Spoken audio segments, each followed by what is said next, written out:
Jean-Paul Chang, Xi Jinping absent, pourquoi ? Votre analyse ? Oui, je pense qu'il y a différentes raisons.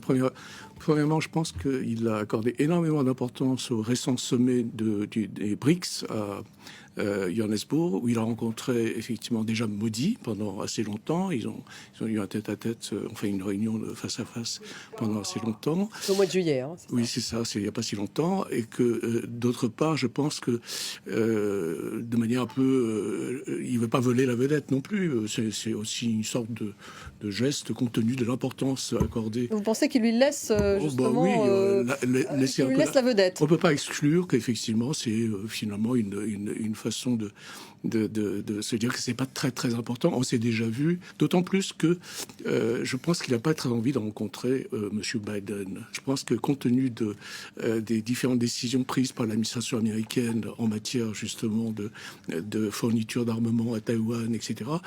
Je souligne quand même que c'est absolument inédit. C'est la première fois que Xi Jinping ne s'y rend pas. Donc c'est quand même, comment dirais-je, une décision très lourde. Donc au-delà de cette rivalité sino-américaine, moi je pense aussi et peut-être surtout qu'il y a les difficultés économiques considérables que la Chine traverse aujourd'hui. J'en veux pour preuve qu'à vrai dire, si pour résumer, le PIB chinois est au plus bas depuis 1976. Ça fait donc vraiment un bail. Et des critiques aussi à l'intérieur du parti qu'on sent bien qui commencent à émerger. Il y en a quelques échos.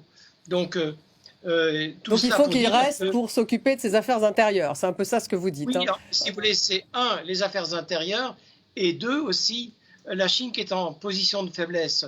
Et je pense que pour Xi Jinping, apparaître comme étant le dirigeant suprême d'une Chine en difficulté, c'est très compliqué.